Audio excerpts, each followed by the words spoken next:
May mga pusong kumikinang sa liwanag, ngunit meron ding mga pusong nabibilanggo sa dilim. Akong muli si Clara at ito ang kwentong puso. Paano kung ang tahanan na dapat sana iyong kanlungan ay siya palang naging pinakamarangya mong kulungan? At paano kung ang pag-ibig na inakala mong magpapalaya sa'yo ay siya palang unti-unting pumapatay sa iyong pagkatao? Ito ang kwento ni Maria. Ayoko na, Maria. I want a divorce. Ang mga salita ay parang bubog na tumusok sa kanyang pandinig. Namanhid ang buo niyang katawan. Ang malamig na champagne glass sa kanyang kamay ay halos mabitawan niya. Sa gitna ng marangyang pagdiriwang para sa kanilang ika-10 anibersaryo, sa harap ng daan-daang pares ng mata ng mga pinakamayayamang tao sa Makati, winasak ni Liam Monteverde ang mundo niya. Huminto ang malamyos na musika, huminto ang pag-uusap, huminto ang paghinga ng lahat. Ngunit hindi pa tapos si Liam. Lumapit ito sa kanya, ang mga matay nanlilisik sa galit na hindi maintindihan ni Maria kung saan nanggagaling. 10 taon, dinig niyang sabi nito. Sapat na para marinig ng lahat. 10 taon kitang binuhay. Pero ano ang silbi mo? Isa ka lang palamunin sa bahay na to. Palamunin. Isang salita na tumatak sa kaluluwa ni Maria. Napahawak siya sa kwintas na kabibe sa kanyang leeg. Ang tanging alaala mula sa kanyang ina. Ang lalaking pinangakuan niyang mamahalin habang buhay. Ang lalaking sinuko niya ang lahat para sa kanya. Tinawag siyang palamunin. Nagsimula ang bulungan. Ang mga tingin na dati puno ng paghanga ay napalitan ng awa at panunuyaya. Bawat segundo ay parang isang walang hanggang parusa. Gusto niyang magsalita, gusto niyang sumigaw, ngunit walang tinig na lumalabas sa kanyang lalamunan. Bakit? Saan siya nagkamali? Naramdaman niya ang pangingilid ng kanyang mga luha. Pilit niyang pinipigilan. Hindi niya ibibigay kay Liam ang kasiyahang makita siyang umiiyak. Hindi dito. Hindi sa harap ng lahat. At sa sandaling iyon, nang tila guguho na ang lahat para kay Maria, bumukas ang malaking pinto ng ballroom. Isang figura ang marahang pumasok. Isang matandang lalaki na may dalang tungkod. Puti na ang buhok, ngunit matikas pa rin ang tindig. Ang suot nitong barong ay simple lang, ngunit ang mga mata nito ay puno ng awtoridad at bigat ng maraming taon. Tumahimik ang lahat, nagtataka kung sino ang panauhing hindi nila kilala. Ngunit ang mga mata ng matanda ay nakatuon lamang sa isang tao. Kay Maria. Tinitigan siya nito na para bang kilalang kilala siya. May kung anong lungkot at pananabik sa mga matang yon. Dahan-dahan itong naglakad palapit sa gitna ng ballroom. Hindi pinapansin si Liam o ang nagtatakang mga bisita. Huminto ito ilang talampakan mula sa kanila. Sumenya si Liam sa mga security guard. Sino ka? Paano ka nakapasok dito? Security, ilabas niyo ang matandang to. Pero hindi natinag ang matanda. Ang mga mata nito ay nanatili kay Maria. At nang magsalita ito, ang kanyang boses ay malalim at may bigat.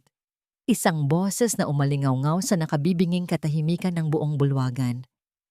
Ako si Felipe Rosario at naparito ako para sunduin ang apo ko, si Maria del Rosario. Isang nakabibinging katahimikan ang bumalot sa buong bulwagan. Ang tanging maririnig lang ay ang mahinang pag-click ng mga kamera mula sa mga cellphone ng mga usisero. Felipe Rosario. Ang pangalan ay tila isang multo mula sa nakaraan. Ang nagtatag ng Rosario Group, isa sa mga pinakamalaking shipping empire sa bansa na matagal nang nawala sa mata ng publiko. At ang palamuning asawa ni Liam Monteverde ay kanyang apo? Si Liam ang unang nakabawi sa pagkabigla. Isang tawang mapakla ang kumawala sa kanyang bibig. Anong kalokohan to? Apo? Baka naman naliligaw lang kayo, lolo. O baka naghahanap kayo ng limos? Security! Ngunit bago pa makalapit ang mga gwardiya, itinaas ni Don Felipe ang kanyang kamay. Ang simpleng kilos na yon ay may bigat na nagpatigil sa lahat. Hindi ako naparito para makipagtalo Sa isang batang tulad mo, mahinahong sabi ni Don Felipe, ang mga matay hindi pa rin inaalis kay Maria. Maria, apo, tumingin ka sa akin. Dahan-dahang itinaas ni Maria ang kanyang nanginginig na ulo. Ang mga mata niya'y puno ng pagkalito. Hindi ko po kayo maintindihan. Mula sa bulsa ng kanyang barong, may kinuha si Don Felipe, isang luma at kupas na litrato. Iniabot niya ito kay Maria. Ang iyong ina, sabi ng matanda, habang hinahaplos ng kanyang daliri ang larawan. Ang nag-iisa kong anak na si Isabela at ang kwintas na suot mo, iyan ang ibinigay ko sa kanya bago siya umalis. Nanginginig ang mga kamay ni Maria habang tinitingnan ang litrato. Isang babaeng kamukhang kamukha niya, may ngiti sa mga labi. At sa leeg nito ay ang kwintas na kabibe na suot niya ngayon. Ang kwintas na sabi ng mga umampon sa kanya ay kasama na niya sa basket nang siya'y matagpuan. Para siyang binuhusan ng malamig na tubig. Ang buong buhay niya ay isang kasinungalingan. Sinungaling, sigaw ni Liam. Ang pagkukunwaring kalmado ay bigla na lang naglaho. Kitang-kita na ang gulat at takot sa kanyang mukha. Peke yan. Isa kang impostor. Maria is an orphan. Wala siyang pamilya. Ako ang pamilya niya. Ikaw? Ngayon, hinarap na siya ni Don Felipe. At sa unang pagkakataon, nakita ng lahat ang apoy sa mga mata ng matanda. Ang isang lalaking yumurak sa pagkatao ng apo ko sa harap ng lahat. Hindi ka pamilya. Isa kang pagkakamali. Ang bawat salita ni Don Felipe ay parang latigo na humahampas sa ego ni Liam. Namula ang kanyang mukha sa galit at hiya. Get out! Sigaw niya. Get out of my house! Ngunit walang sumunod sa kanya. Lahat ay nakatingin sa matanda, sa babaeng umiiyak, at sa lumang litrato na nagpabago sa lahat. Hinubad ni Don Felipe ang kanyang suot na mamahaling Amerikana at dahan-dahang ipinatong sa mga balikat ni Maria na nanginginig sa lamig at gulat. Isang kilos ng pag-aari, isang kilos ng pagprotekta. Hindi ito ang iyong tahanan, apo. Malumanay na sabi niya kay Maria. Halika na, uuwi na tayo. Tumango si Maria. Ang mga luhang kanina'y pinipigilan niya ay malaya nang bumagsak. Sa isang iglap, ang lahat ng takot na kinimkim niya sa loob ng 10 taon ay nawala. Sa tabi ng matandang ito, naramdaman niya ang isang bagay na matagal na niyang kinalimutan, ang pakiramdam na may kakampi. Nang magsimula silang maglakad palayo, hinarang sila ni Liam. Hindi ka aalis, Maria. You are my wife. Sa akin ka. Hinawakan nito ang braso ni Maria, ngunit mabilis na humarang si Don Felipe, gamit ang kanyang tungkod para pigilan ang kamay ni Liam. Tumingin si Don Felipe diretso sa mga mata ni Liam. Ang boses niya ay malamig at puno ng pangako. Umalis na tayo dito, Maria. At ikaw, binata. Mag-uusap tayo sa korte. Nabitawan ni Liam ang braso ni Maria. Para siyang naparalisa. Sa huling pagkakataon, nilingon ni Maria ang lalaking minsan niyang minahal. Nakita niya ang pagkagapi sa mga mata nito. Walang salitang namutawi sa kanyang bibig. Tinalikuran niya ito at kasama ang kanyang lolo, buong tapang siyang humakbang palabas ng gintong hawla, palayo sa buhay na unti-unting pumatay sa kanya. Ang biyahe palayo sa mansyon ay tahimik. Nakaupo si Maria sa malambot na upuan ng isang mamahaling sasakyan. Nakatingin sa labas ng bintana habang mabilis na lumilipas ang mga ilaw ng Makati. Bawat ilaw ay parang 1 taon sa buhay niyang iniwan. Hindi siya nagsasalita. Hindi rin siya kinakausap ng matandang katabi niya. Binigyan siya nito ng espasyo para iproseso ang lahat.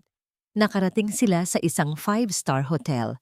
Sa presidential suite, may nakahanda ng mainit na tsaa at pagkain.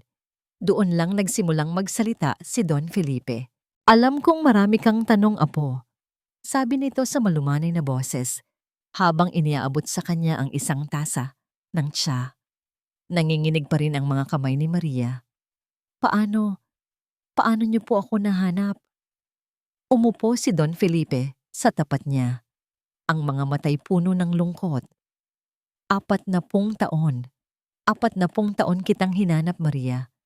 Mula nang umalis ang iyong ina, si Isabela. Isang buntong hininga ang pinakawalan nito. Nagkaroon kami ng hindi pagkakaunawaan. Tutol ako sa lalaking minamahal niya. Isang simpleng mangingisda. Itinakwil niya ang yaman para sa pag-ibig. At ako, sa sobrang pride ko, hinayaan ko siyang umalis. Iyon ang pinakamalaking pagkakamali ng buhay ko. Nang malaman kong nagdalang tao siya, pagpapatuloy nito, huli na ang lahat. Sinubukan ko siyang hanapin, pero para siyang bulang naglaho. Hanggang sa makarating sa akin ang balitang namatay sila sa isang aksidente sa laot. Ang sabi, walang nakaligtas. Pero hindi ako naniwala. Pakiramdam ko, buhay ang anak niya. Buhay ka. Sa loob ng maraming taon, gumastos siya ng milyon-milyon sa mga private investigator. Walang nangyari hanggang sa isang araw, isang bagong investigador ang nagmungkahi ng ibang paraan, hanapin ang kwintas. Ang nag-iisang yaman na dinala ni Isabela. Ilang buwan kaming naghahanap, sabi ni Don Felipe. Isang impormante ang nagsabi na may isang ginang sa alta sosyedad na laging suot ang isang kakaibang kwintas na kabibe. Si Maria del Rosario, asawa ni Liam Monteverde. Nang makita ko ang litrato mo sa isang magazine, alam ko na, ikaw na nga. Napahawak si Maria sa kwintas. Ang pirasong alahas na minsang kinutya ni Liam bilang cheap at bakya ay ang tanging koneksyon pala niya sa kanyang tunay na pamilya. Salamat po, sabi niya sa basag na tinig. Salamat po sa hindi pagsuko. Sa unang pagkakataon mula nang magkita sila, ngumiti si Don Felipe. Isang ngiting malungkot ngunit puno ng pagmamahal. Ako dapat ang magpasalamat, Apo, dahil binigyan mo ako ng pangalawang pagkakataon. Sa sandaling iyon, ang lahat ng pader na binuo ni Maria sa paligid ng kanyang puso ay gumuho. Humagulgol siya. Isang iyak na nagmula sa 10 taong sakit, 10 taong kalungkutan, at 10 taong pagtitiis. Hindi siya pinigilan ng matanda. Hinayaan lang siya nitong ilabas ang lahat. Nang mahimasmasan siya, isang panyo ang iniabot nito sa kanya. Magpahinga ka na, Maria, sabi nito. Bukas, darating ang abogado ko, si Eliseo. Kailangan nating pag-usapan ang mga susunod na hakbang. Tumango si Maria, ngunit bago pa siya tumayo, may isang bagay na bumabagabag sa kanya. Lolo, may isa pa po akong tanong. Ano iyon? Bakit po parang gulat na gulat si Liam nang makita kayo? Parang nakakita siya ng multo. Naging seryoso ang mukha ni Don Felipe. Isang malamig na kislap ang dumaan sa kanyang mga mata. Dahil ang investigador ko ay may nalaman pa, Apo. Isang bagay na kailangan mong paghandaan. Ano po iyon? Tumingin si Don Felipe sa kanya. Ang lalaking pinakasalan mo, si Liam Monteverde, ay hindi niya tunay na pangalan. Parang bombang sumabog sa pandinig ni Maria ang mga salitang yon. Ang buong 10 taon ng pagsasama nila ay nagsimula pala sa isang napakalaking kasinungalingan. Kinabukasan, maagang dumating si Eliseo, isang matalino at seryosong abogado. Pagkatapos ng magalang na pagbati, agad siyang naglatag ng isang folder sa mesa. Don Felipe, Marias, sabi niya, ang kanyang boses ay kalmado ngunit may bigat. Nagsisimula pa lang tayo. Ang problema natin ay mas malaki pa sa pekeng pangalan. Binuksan ni Eliseo ang folder. Sa loob ay mga dokumento, birth certificate, bank records at mga litrato. Ang tunay niyang pangalan ay Leo Martinez. Panimula ni Eliseo, itinuturo ang isang lumang litrato ng isang binatang payat at mukhang mahiyain. Isang scholarship student sa universidad kung saan ka rin na nag-aral, Maria. Lumaki sa hirap, pangarap niyang yumaman, at nakita niya sa iyo ang pagkakataon. Parang sinaksak ang puso ni Maria. Naalala niya ang Leo na iyon, isang tahimik na kaklase na minsan niyang tinulungan sa isang project. Hindi niya sukat akalain. He legally changed his name to Liam Monteverde 2 years before he met you. Pagpapatuloy ni Eliseo, bumuo siya ng isang bagong pagkatao, isang mayamang tagapagmana ng isang pamilyang hindi naman nag-e-exist. Ang layunin natin ay ipaanul ang kasal ninyo on the grounds of fraud at isampa ang kaukulang kasong kriminal para sa panloloko. Tumango si Maria. Ang sakit ay napalitan na ng determinasyon. Gawin po natin ang lahat ng kailangan. Ngumiti si Eliseo. Good, dahil dyan tayo magsisimula. Inilabas niya ang isang makapal na tumpok ng mga bank statement. Ito ang mga joint accounts ninyo. Kailangan kong malaman kung may mga transaksyon dito na kahina-hinala para sa'yo. Naupo si Maria sa tabi niya at sinimulang suriin ang mga dokumento. Sa una, lahat ay mukhang normal. Mga bayarin sa credit card, mga gastusin sa bahay, mga shopping spree na ipinilit ni Liam. Ngunit habang tumatagal, may napansin siyang paulit-ulit na malalaking cash withdrawal. Daan-daang libong piso bawat buwan. Kapag tinatanong niya noon si Liam tungkol dito, ang lagi niyang sagot, "Business expenses, honey. Para rin to sa future natin." Ito, turo ni Maria sa isang entry na nagkakahalaga ng ₱250,000. Sabi niya, para daw ito sa isang special project sa Tagaytay. Isang investment daw. Agad na isinulat ni Eliseo ang detalye. May alam ka pa ba tungkol sa proyektong ito? Umiling si Maria. Wala na. Ayaw niyang pag-usapan. Basta ang sabi niya, malaki raw ang magiging balik.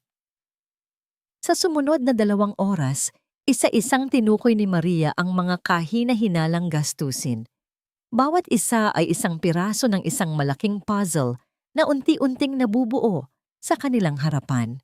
Hindi lang siya niloko sa pagkatao ni Liam, niloloko rin siya nito sa pera. Samantala, sa mansyon ng mga Monteverde, hindi mapakali si Liam. Nagwawala. Binasag niya ang mga vase at mga picture frame. Ang larawan nila ni Maria noong kanilang kasal ay tinapakan niya ng paulit-ulit. Tanga! Tanga! Paanong nangyari to? Sigaw niya sa kawalan.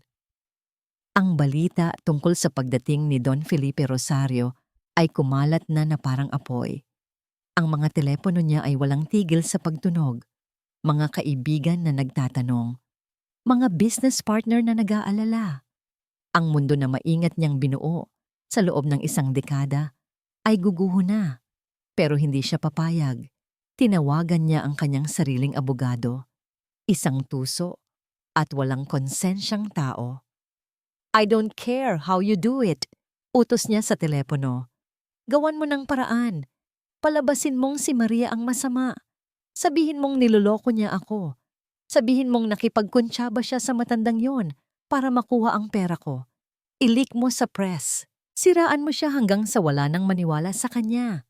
Pagkatapos ng tawag, huminga siya ng malalim. Sinubukan niyang pakalmahin ang sarili. Kailangan niyang mag-isip.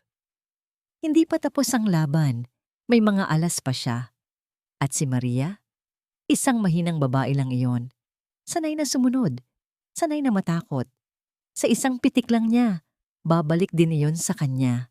Sigurado siya. Sa hotel, matapos ang mahabang pag-uusap nila ni Eliseo, naiwan si Mariang mag-isa sa kanyang kwarto. Napagod ang kanyang isip, ngunit sa unang pagkakataon, naramdaman niyang may kontrol siya. Kinuha niya ang kanyang cellphone. May isang numero doon na matagal na niyang hindi tinatawagan. Isang numero ng isang kaibigan na pilit na inilayo sa kanya ni Liam. Nag-aalangan man, tinipa niya ang numero. Matapos ang ilang ring, isang pamilyar na boses ang sumagot. Hello? Sofia, bulong ni Maria. Nanginginig ang boses. Isang sandaling katahimikan. Maria? Oh my God, Maria! Ikaw ba yan? At sa boses ng kanyang kaibigan, muling naluha si Maria. Ngunit sa pagkakataong ito, may kasama ng pag-asa. Bigla, tumunog ang isa pang telepono. Isang unregistered number. Nag-aalangan man, sinagot niya ito. Walang nagsasalita sa kabilang linya. Tanging isang mahinang paghinga lang ang naririnig niya. Kinilabutan siya. Hello? Sino to? Katahimikan. Maya-maya, isang boses ng babae ang nagsalita. Malamig at puno ng pagbabanta. Layuan mo si Liam. Pagkatapos ay pinatay ang tawag. Ngunit bago pa man makabawi si Maria sa gulat, nakatanggap siya ng isang tawag mula sa numerong pamilyar sa kanya. Ang numero ni Sofia. Maria, nakita ko ang balita. Totoo ba? Kailangan nating mag-usap. May alam ako. Nagkita sila sa isang maliit at tahimik na coffee shop sa Quezon City, malayo sa mga matang mapanghusga ng Makati. Pagkakita pa lang ni Maria kay Sofia na naglalakad palapit, hindi niya napigilan ang sarili. Tumakbo siya at niyakap ito ng mahigpit. Akala ko galit ka sa akin. Humihikbing sabi ni Maria. Sira ka ba? Sagot ni Sofia. Niyakap siya pabalik. Kailanman hindi ako nagalit sa iyo, Mars. Nag-alala ako. Sinubukan kitang tawagan. I-message, pero bigla ka na lang nagpalit ng numero. Bigla ka na lang nawala. Umupo sila sa isang sulok. Doon, ikinuwento ni Maria ang lahat. Ang 10 taon ng pag-iisa, ang pagkontrol ni Liam sa bawat aspeto ng buhay niya, ang unti-unting pagkawala ng kanyang sarili. At ang gabing sumabog ang lahat. Nakinig lang si Sofia. Ang muka'y nagbabago mula sa awa, papunta sa galit, at pabalik sa awa. Ang hayop na yon, gigil na sabi ni Sofia nang matapos si Maria. Mula pa noon, hindi ko na talaga gusto ang lalaking yan para sa'yo. Mayabang. Masyadong controlling. Naalala mo ba noong sinubukan niyang paghiwalayin tayo? Tumango si Maria. Ikinuwento ni Liam na sinisiraan daw siya ni Sofia. Nainggit lang daw ito sa buhay niya. At si Maria, sa sobrang pagmamahal at pagtitiwala noon kay Liam, naniwala. Isa iyon sa mga pinagsisisihan niya ng lubos. Kalimutan na natin yon, sabi ni Sofia, hinawakan ng kamay niya.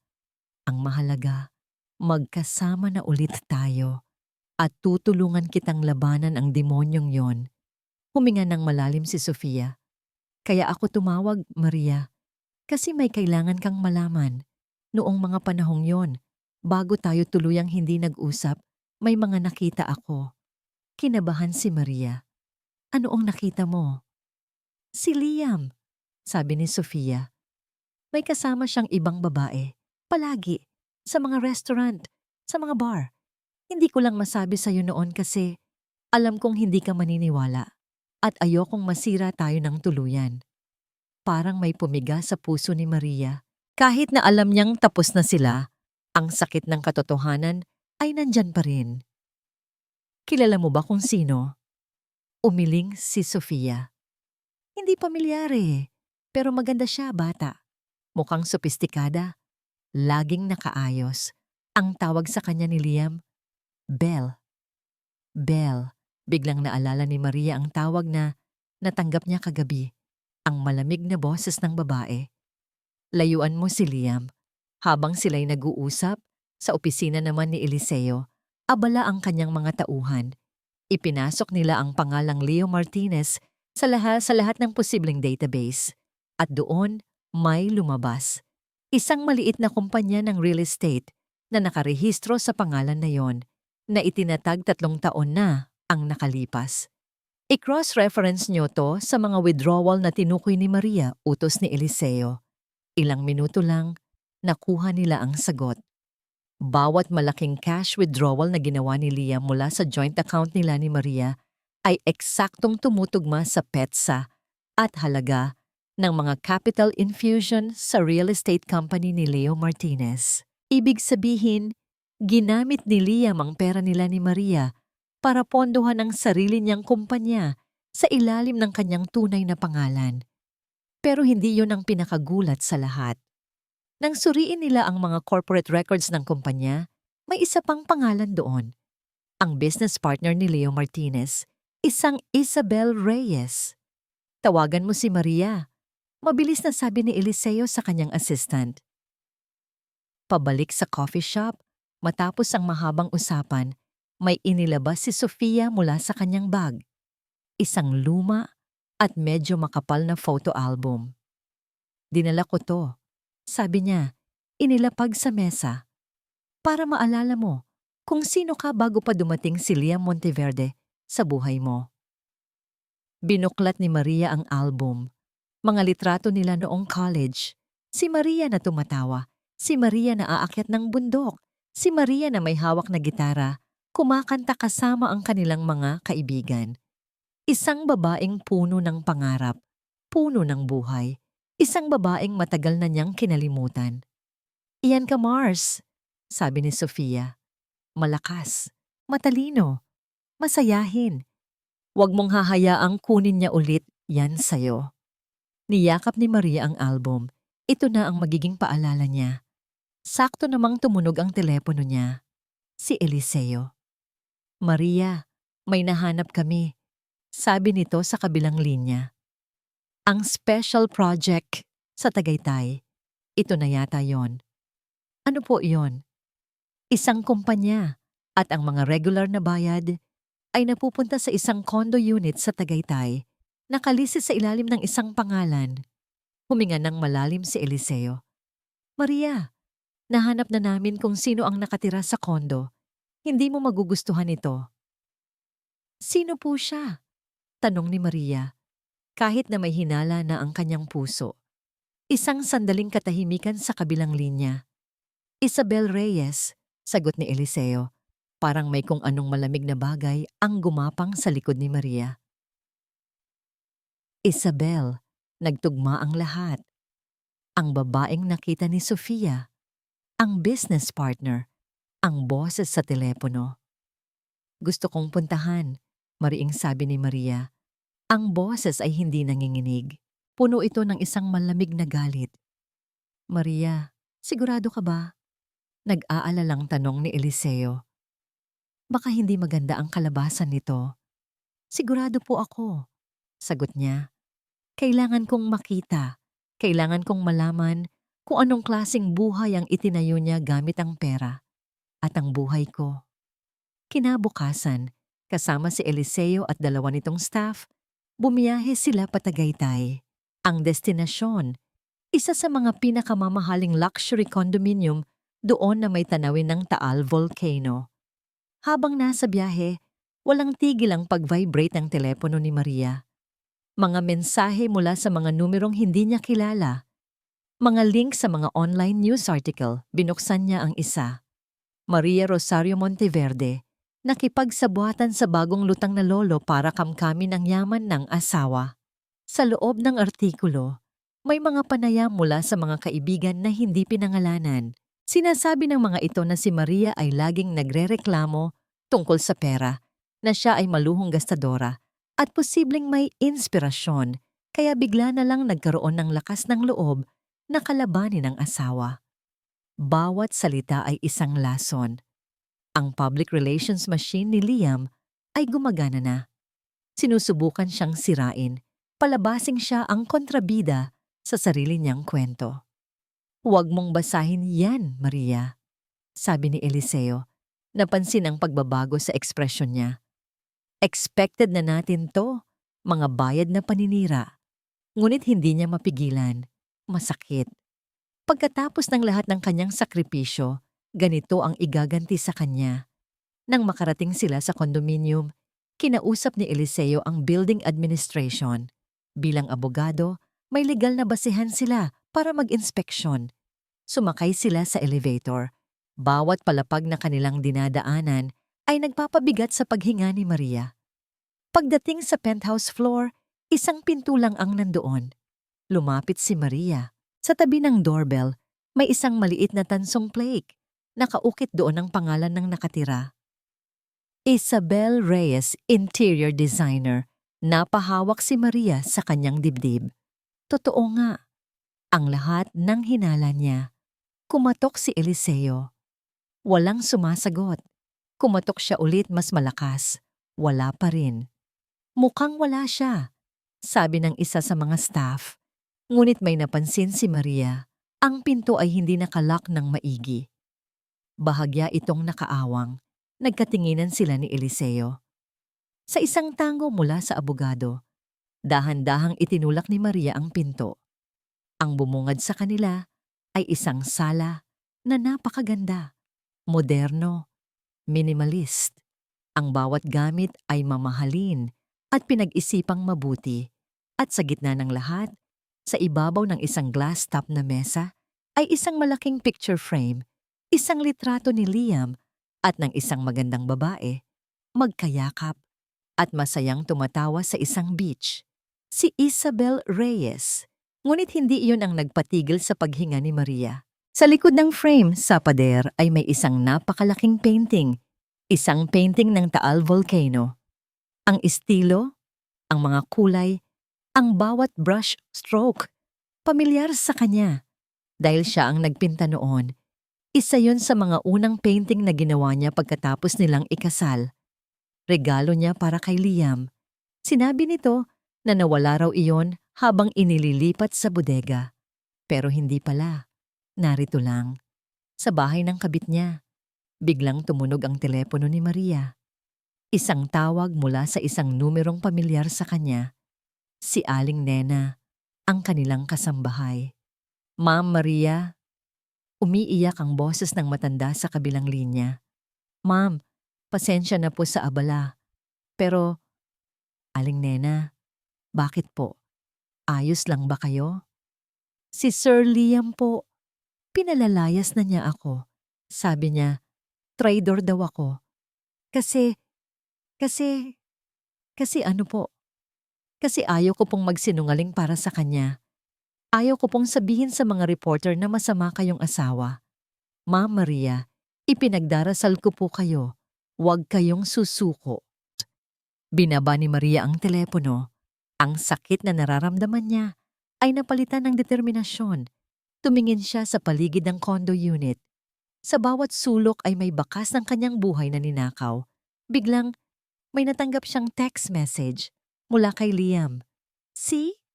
Sinabi ko sa'yo, wala ka kung wala ako. The world will destroy you, Maria. Napangisi si Maria. Isang ngising mapait, ngunit puno ng tapang. Hindi na siya ang Maria na kilala ni Liam. Hindi na siya ang babaeng mananahimik na lang sa isang tabi. Tumingin siya kay Eliseo. May kamera po ba kayo? Picturean niyo lahat. Utos ni Maria sa staff ni Eliseo.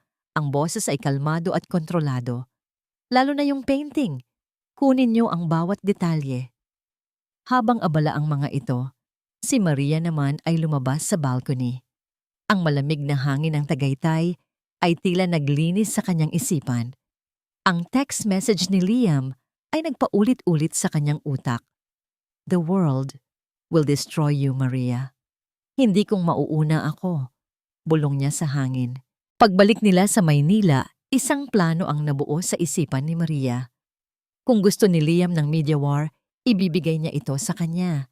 Pero hindi sa paraang marumi, sa paraang matalino. Tinawagan niya si Eliseo. Gusto ko pong magpa-interview. Maria, delikado yan. Paalala ng abogado. Baka ma-misquote ka lang nila. Hindi po kung sa tamang tao. Sagot ni Maria. May kilala po akong journalist, si Karen Davila. Matagal ko nang hinahangaan ang kanyang trabaho. Malinis at walang kinikilingan. Gusto kong sa kanya ikwento ang lahat. Nag-aalangan man ay pumayag si Eliseo. Humanga siya sa tapang ni Maria. Ito na ang babaeng handang lumaban. Kinabukasan, sa tulong ng koneksyon ni Don Felipe, naayos ang isang exclusive interview. Sa isang tahimik na studio, kaharap ang isa sa mga pinakarespetadong mamamahayag sa bansa, handa na si Maria. Bago magsimula, lumapit sa kanya si Don Felipe. Hindi ito nagsalita ng marami. Hinawakan lang nito ang kanyang kamay. Sabihin mo lang ang totoo, sabi ng matanda. Iyon ang pinakamalakas mong sandata. Nang umilaw na ang mga kamera, huminga ng malalim si Maria. Walang script, walang inihandang mga salita. Tanging ang katotohanan lang na 10 taon niyang itinago. Ikinuwento niya ang simula ng kanilang pag-iibigan, ang mga pangarap na sabay nilang binuo. Ikinuwento niya kung paano, unti-unti, ang pagmamahal ay naging pagkontrol. Ang mga simpleng pagbabawal, ang paglayo sa kanyang mga kaibigan, ang pagwasak sa kanyang self-confidence. Hindi niya ako sinaktan ng pisikal, sabi ni Maria. Ang boses ay hindi nanginginig, pero may mga sugat na hindi nakikita. Ang mga salitang wala kang silbi, pabigat ka lang. Sino ka ba kung wala ako? Paulit-ulit niyang sinasabi sa akin yun, hanggang sa ako na mismo ang naniwala. Hindi siya umiyak, ngunit sa kanyang mga mata, bakas ang lahat ng sakit. Hindi ako nagsasalita ngayon para sirain siya. Pagpapatuloy niya, nagsasalita ako para sa mga babaeng tulad ko, mga babaeng nakakulong sa isang relasyon na unti-unting pumapatay sa kanilang pagkatao. Gusto kong malaman nila na hindi sila nag-iisa at hindi pa huli ang lahat para bumangon. Ang interview ay tumagal ng 1 oras. 1 oras ng purong katotohanan at emosyon. Pagkatapos noon, gumaan ang pakiramdam ni Maria. Tila isang malaking tinik ang nabunot sa kanyang dibdib. Habang pauwi sila, tumawag si Aling Nena. Ma'am Maria, nasa probinsya na po ako, sabi nito. Pero bago po ako umalis, may gusto po akong ibigay sa inyo. Ano po iyon, Aling Nena? Huwag na po kayong mag-abala. Hindi po abala ito, ma'am. Mahalaga po ito. Giit ng matanda. Noong isang araw, habang nag-aayos po ako ng mga gamit ni Sir Liam sa kanyang study, may nahulog po mula sa isa niyang lumang libro. Isang maliit na notebook. Nakinig ng mabuti si Maria. Hindi ko po sinasadyang basahin, pero nabuklat po. Puro numero ang nakasulat. Mga pangalan ng kumpanya at may mga pangalan din po ng babae. Nanlaki ang mga mata ni Maria. Naitago ko po, ma'am, sabi ni Aling Nena. Kasi po, ang pakiramdam ko, masama. Ipinadala ko po sa opisina ni Attorney Eliseo kaninang umaga. Sana po makatulong. Pagdating nila sa opisina ni Eliseo, nandoon na nga ang isang maliit na sobre. Sa loob ay isang itim na moleskin notebook. Binuklat nila ito. Tama si Aling Nena. Puro ito mga numero, petsa at mga code name.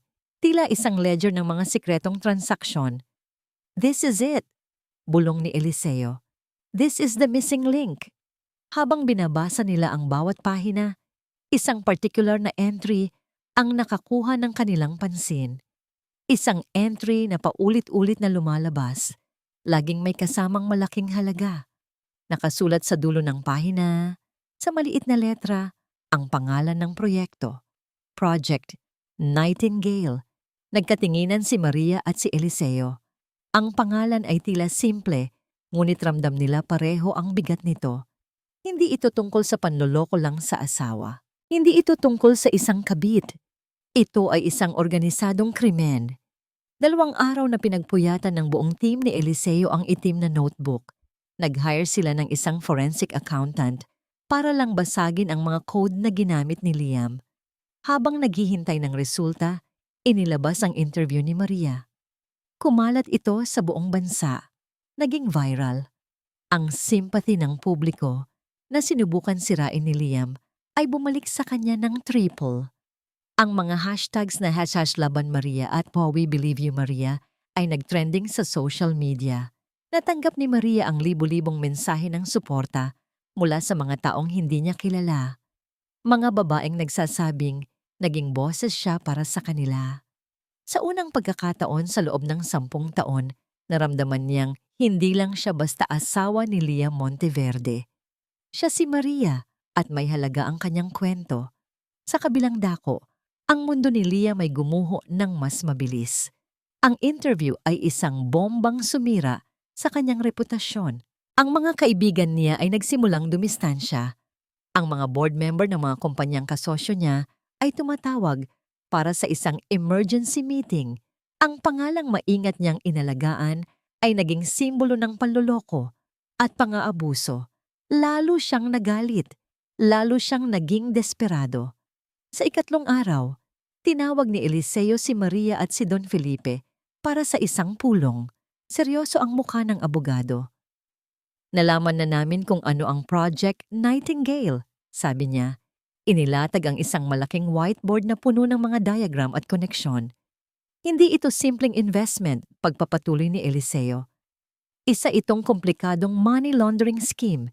Ginamit ni Liam ang posisyon niya para kumuha ng mga kickback mula sa mga supplier ng Rosario Group na hindi alam ni Don Felipe. Ang perang yon na dapat ay para sa kumpanya ay idinadaan niya sa iba't ibang dummy accounts. Itinuro niya ang pangalan ni Isabel Reyes. Siya ang arkitekto ng financial side nito. Ang kanyang interior design company ay isa lang sa mga front. Ginamit nila ito para maglabas ng mga pekeng resibo at kontrata. At ang perang nalinis na ay inililipat sa isang offshore account sa Cayman Islands. Napatakip ng bibig si Maria. Ito ay mas malala pa sa inaakala niya. At ang pinakamasakit sa lahat, dagdag ni Eliseo, ang boses ay bumigat. Nagsimula ang project.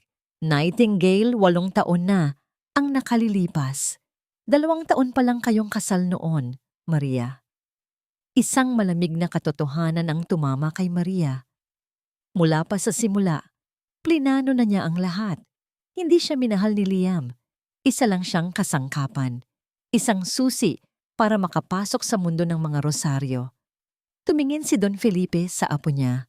Ang mga matay puno ng galit para sa lalaking nanakit dito. Anong gagawin natin, Eliseo? May sapat na tayong ebidensya para isampa ang kasong economic sabotage at large-scale estafa. Sagot ni Eliseo. This is no longer a civil case. This is a non-bailable criminal offense. Makukulong siya habang buhay. Ang bigat ng mga salita ay nanuot sa silid. Habang buhay na pagkakakulong, ngunit may isang tanong na bumabagabag kay Maria. Si Isabel, kasama ba siya sa lahat ng to? Alam ba niya ang buong plano? Sa tingin namin, oo, sabi ni Eliseo. Hindi ito gagana kung wala ang kanyang financial expertise. Co-conspirator siya. Sa kondo ni Isabel sa Tagaytay, nag-iimpake siya ng mabilis. Napanood niya ang interview ni Maria, nabasa niya ang mga komento, naramdaman niyang malapit nang bumagsak ang lahat. Si Liam ay hindi na sumasagot sa kanyang mga tawag. Iniwan siya. Ginawa siyang disposable. Pagkatapos ng lahat ng ginawa niya para dito, hindi siya papayag. Kung babagsak si Liam, isasama niya ito. Kinuha niya ang isang hidden hard drive mula sa kanyang safe, ang kanyang insurance policy. Sa opisina ni Eliseo, habang pinag-uusapan nila ang susunod na hakbang, tumunog ang telepono ng abogado. Isang hindi kilalang numero. Attorney Eliseo speaking. Attorney, sabi ng isang pamilyar na boses ng babae sa kabilang linya. Si Isabel Reyes to. Nagkatinginan si Eliseo at si Maria. I want a deal, sabi ni Isabel. Ang boses ay desperado, ngunit may determinasyon. Gagawin ko kayong state witness. Sasabihin ko ang lahat, pero may ibibigay ako sa inyo. Isang bagay na sisira kay Liam habang buhay. Isang lihim na pagkikita ang isinagawa sa isang neutral na lugar. Dumating si Isabel Reyes na mag-isa, balisa, ngunit determinado. Walang bakas ng arogansya na nakita ni Maria sa mga litrato. Ang kaharap nila ngayon ay isang babaeng takot at gustong iligtas ang sarili. Ano ang alok mo? Diretsong tanong ni Eliseo, hindi nagpapaligoy-ligoy. Inilapag ni Isabel ang isang itim na external hard drive sa mesa. Laman niya ng lahat. Bank records, offshore account details, mga email, at mga audio recording. Napatingin si Maria. Audio recording? Nire-record ko ang halos lahat ng mahahalagang pag-uusap namin ni Liam. Paliwanag ni Isabel. Para sa proteksyon ko, sakaling iwan niya ako, tulad ng ginagawa niya ngayon. May pait sa kanyang boses. Ano ang kapalit? Tanong ni Eliseo. Immunity from prosecution. At gusto kong umalis ng bansa. magbagong buhay. Tumingin si Eliseo kay Maria at Don Felipe. Tumango si Don Felipe. Ito na ang pinakamabilis na paraan para tapusin ang lahat. Pag-aaralan namin ang laman nito, sabi ni Eliseo kay Isabel. Kung totoo ang sinasabi mo at sapat ang ebidensya para idiin si Liam ng walang duda, kakausapin ko ang piskal, but I promise nothing. Tumango si Isabel. Pagkatapos ibigay ang password, mabilis siyang tumayo at umalis na parang isang aninong naglaho sa dilim. Gabi na nang bumalik sila sa opisina. Isinaksak nila ang hard drive sa computer. Ang bumungad sa kanila ay isang digital na pugad ng ahas. Mga folder na puno ng mga dokumento na nagpapatunay sa bawat hinala nila. At nariyan din ang mga audio file. Pinindot ni Eliseo ang play sa isa sa mga pinakabagong file na may petsang 1 linggo bago ang anniversary party. Unang narinig ang boses ni Isabel. Liam, sigurado ka ba sa gagawin mo? It's too brutal. Paano kung mag-eskandalo? Sumunod ang boses ni Liam, puno ng kayabangan. Don't worry, Belle. Kilala ko si Maria. Mahina yon. Kapag ipinahiya ko siya sa harap ng lahat, yun na ang katapusan niya. Walang maniniwala sa kanya. Madali nating makukuha ang divorce. At kapag namatay na ang matandang Rosario na yon, sa atin ang lahat. Sa atin, baby. Isang tawang malandi ang narinig mula kay Isabel. Pinatay ni Eliseo ang recording. Hindi na kailangang marinig pa ang iba. Isang nakabibinging katahimikan ang namayani sa silid. Si Don Felipe ay napakuyom ng kanyang mga kamao sa sobrang galit. Si Maria naman ay nakatingin lang sa kawalan. Hindi siya umiyak. Hindi siya nagalit. Wala na. Isang malaking kongbay ang nararamdaman niya. Ang huling hibla ng alaala, ang huling patak ng pag-asang baka minsan ay minahal siya ni Liam, ay tuluyan ng naglaho. Ito na, basag ni Eliseo sa katahimikan. This is the silver bullet. Tapos na ang laban. Sa sumunod na linggo, mabilis ang mga pangyayari. Isinampa ang mga kaso. Naglabas ng arrest warrant ang korte. Si Liam Monteverde o Leo Martinez ay dinakip sa kanyang mansyon habang sinusubukan niyang tumakas. Ang balita ay naging headline sa buong bansa. Ang araw ng unang pagdinig sa korte ay dumating. Sa gabi, bago ang pagdinig, hindi makatulog si Maria. Lumabas siya sa balcony ng kanyang hotel suite, kaparehong balcony kung saan niya unang naramdaman ang pag-asa. Tumingin siya sa mga bituin. Payapa ang kanyang isipan. Handa na siya. Hindi na siya natatakot. Kinabukasan, habang naghahanda siyang pumasok sa courtroom, kasama si Don Felipe at Eliseo, biglang nag-vibrate ang kanyang telepono. Isang mensahe mula sa isang hindi pamilyar na numero. Binuksan niya ito. Isang litrato. Ang litrato nila ni Liam noong sila'y mga nobyo pa lamang, nakaupo sa isang bench sa ilalim ng isang puno ng mangga, parehong nakangiti ng totoo at walang bahid ng kasinungalingan. Ang litratong yon ang paborito niya noon. Sa ilalim ng litrato, may isang maikling mensahe. Naaalala mo pa ba to? Pwede pa nating ayusin to, Maria. Napailing si Maria. Kahit sa huling sandali, sinusubukan pa rin siyang manipulahin. Ang Maria na tatablan ng ganitong mensahe ay matagal nang namatay. Binura niya ang mensahe nang hindi nagre-reply. Huminga siya ng malalim. Inayos ang kanyang damit at tumingin ng diretso sa pinto ng courtroom. Handa na po ako, sabi niya. At buong tapang siyang humakbang papasok. Handang harapin ang huling kabanata ng kanyang nakaraan. Ang courtroom ay puno ng mga tao, media, mga osisero, at ang mga dating kaibigan ni Maria at Liam na naroon ngayon para saksihan ang pagbagsak ng isa sa kanila. Pagpasok ni Maria, kasama si Don Felipe at Eliseo, lahat ng mata ay napunta sa kanya. Ngunit hindi siya yumuko. Tinaas niya ang kanyang noo at naglakad ng may dignidad patungo sa kanilang upuan.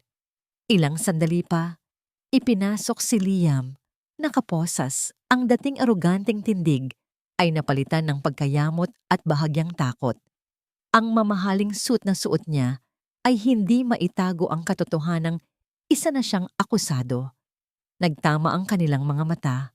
Sinubukan ni Liam na bigyan siya ng isang tingin na puno ng pagsusumamo, ngunit malamig lang na tingin ang isinukli ni Maria bago ito umiwas. Nagsimula ang pagdinig.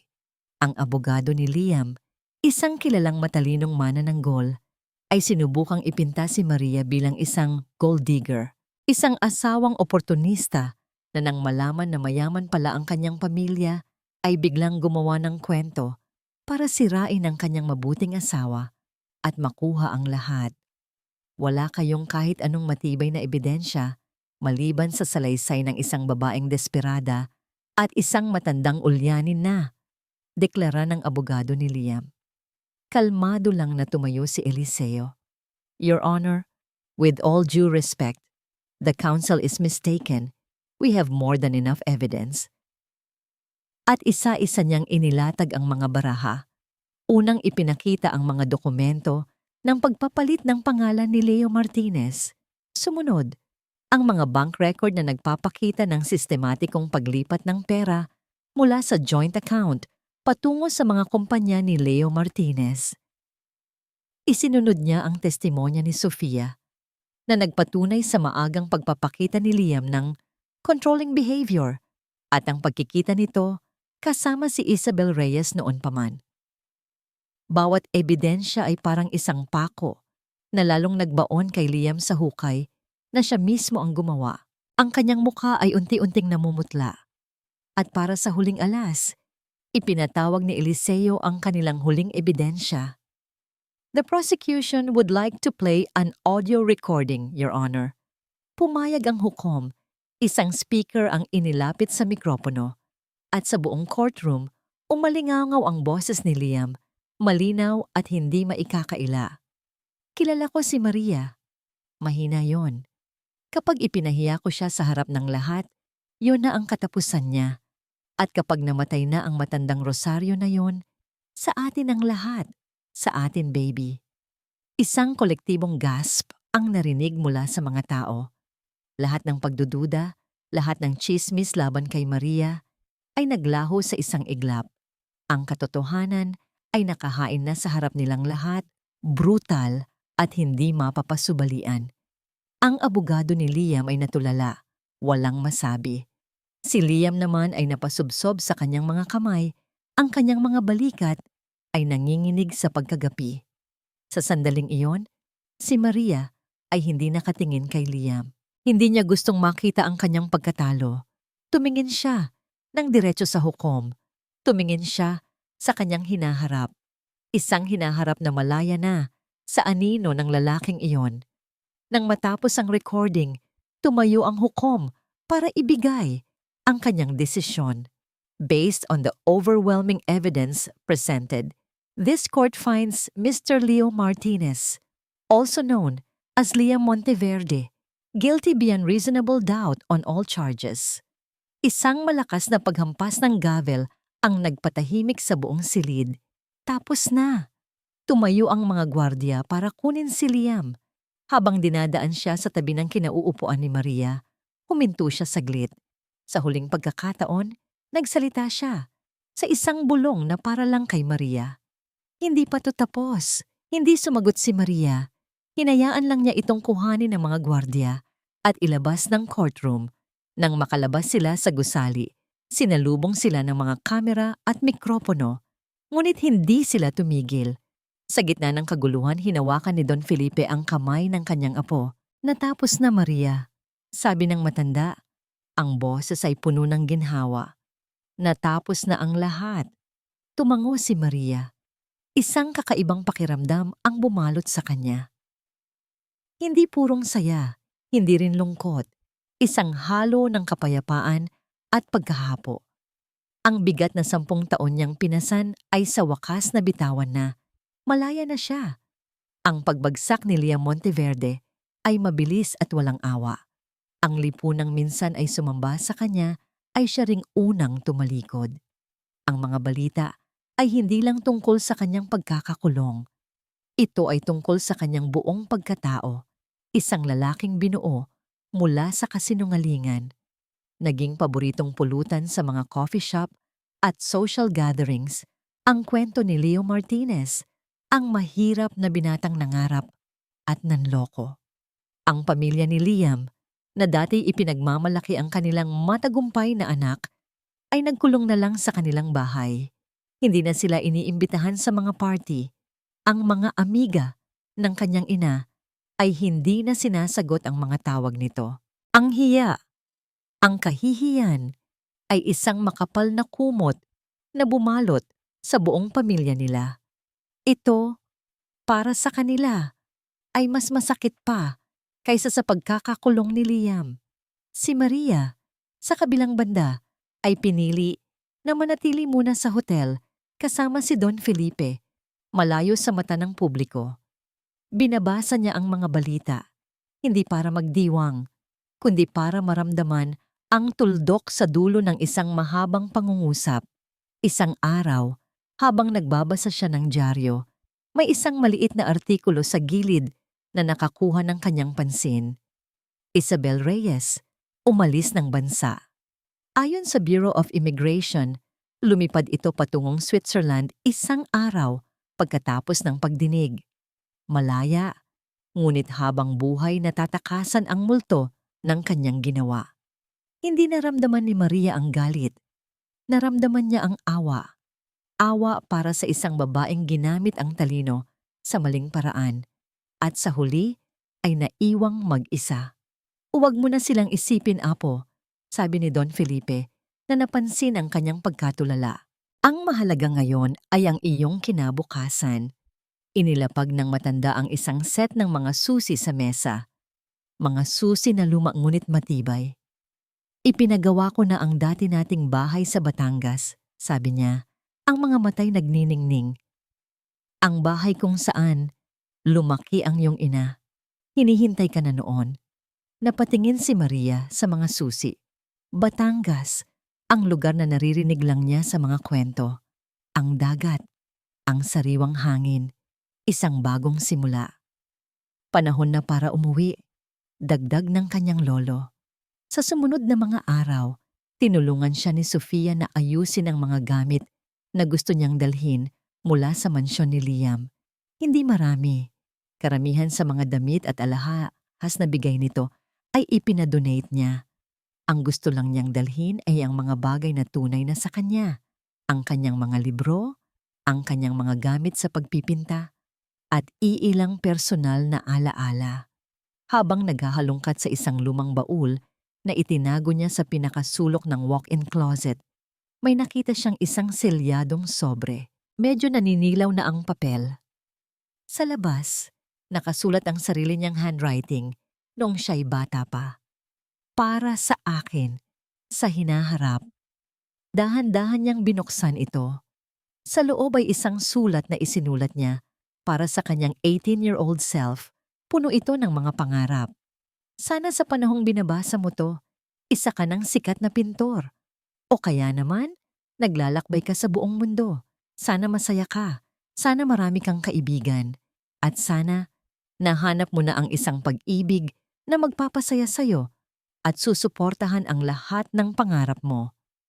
Napahawak si Maria sa kanyang dibdib. Ang dalagang nagsulat nito ay puno ng pag-asa. Saan napunta ang babaeng yon? Pinunasan niya ang luhang pumatak sa papel. Hindi pa huli ang lahat. Ang babaeng yon ay nandito pa rin, naghihintay lang na muling mabuhay. Isinilid niya ang sulat sa kanyang bag. Ito ang magiging mapa niya, ang magiging gabay niya sa kanyang bagong paglalakbay. Sa araw ng kanyang pag-alis patungong Batangas, sinamahan siya ni Sofia at Don Felipe. Pagdating nila sa harap ng mansyon sa Makati, sa huling pagkakataon, hindi na lumingon si Maria. Tapos na siya sa lugar na yon, tapos na siya sa buhay na yon. Habang papalayo ang sasakyan, natanaw niya ang mga bagong bulaklak na itinanim sa hardin. Sumisibol. Tulad niya. Ang bahay sa Batangas ay simple lang kumpara sa mansyon sa Makati. Ngunit ito ang pinakamagandang lugar na nakita ni Maria sa buong buhay niya. Gawa ito sa kahoy, May malawak na beranda at nakaharap sa dagat. Ang amoy ng ngalat at ang tunog ng mga alon ay ang unang bumati sa kanya. "Welcome home, Apo," sabi ni Don Felipe. Ang boses ay puno ng emosyon. Sa mga unang linggo, hinayaan lang ni Maria ang sarili niya. Gigising siya ng maaga para panoorin ang pagsikat ng araw. Maglalakad siya nang nakayapak sa dalampasigan. Hahayaang hugasan ng dagat ang kanyang mga paa at ang mga huling bakas ng kanyang masakit na nakaraan. Wala ng mga social event na kailangang puntahan.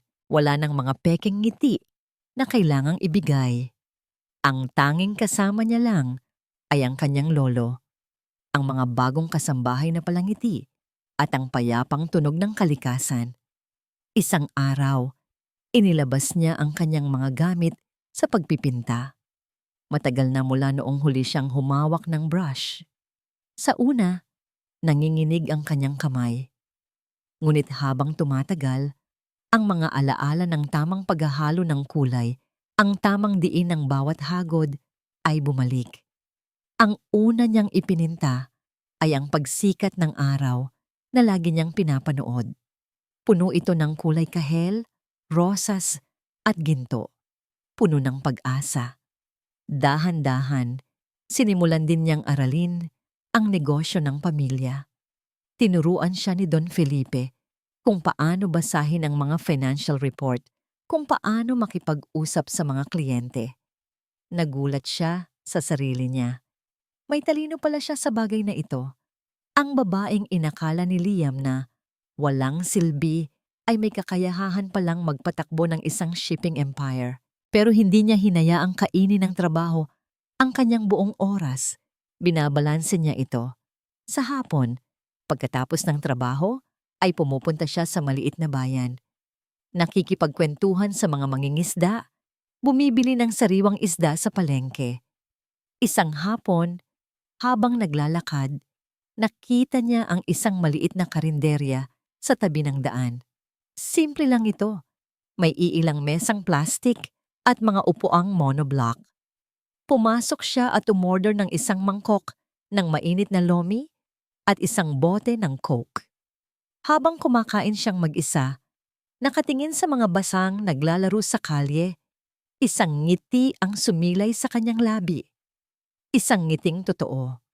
Walang nakakakilala sa kanya dito bilang si Mrs. Monteverde, ang biktima sa isang malaking iskandalo.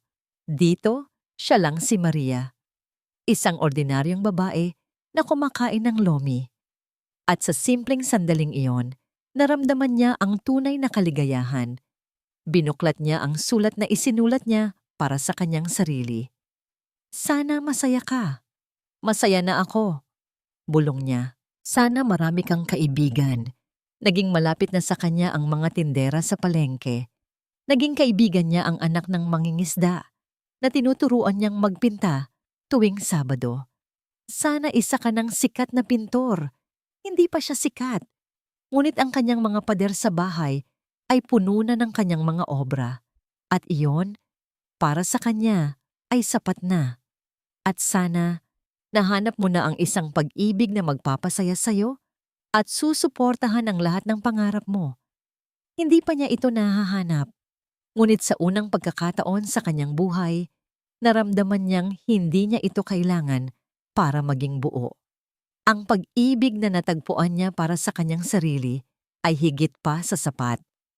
Mula sa malayo, sa veranda ng kanilang bahay, pinapanood ni Don Felipe ang kanyang apo. Nakikita niya itong nakikipagtawanan sa mga lokal. Nakikita niya ang liwanag sa mga mata nito na matagal na nawala. Isang ngiti ng kasiyahan ang gumuhit sa mukha ng matanda. Ang kanyang misyon sa buhay ay tapos na. Ang kanyang Isabela ay maaari nang magpahinga sa kapayapaan. Kinagabihan, tumayo si Maria sa dalampasigan. Ang papalubog na araw ay nag-iiwan ng mga kulay sa langit. Ipinikit niya ang kanyang mga mata at huminga ng malalim. Ang hangin ay sariwa. Ang hangin ay malinis.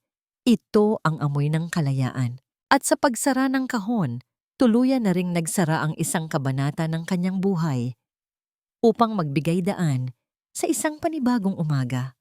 Maraming, maraming salamat, mga minamahal naming tagapakinig, sa pagsama ninyo sa amin sa paglalakbay ni Maria. Aminado ako, habang isinusulat ko ang kwentong ito, may mga pagkakataong bumibigat ang aking puso. Lalo na sa eksena kung saan ipinahiya siya sa harap ng lahat.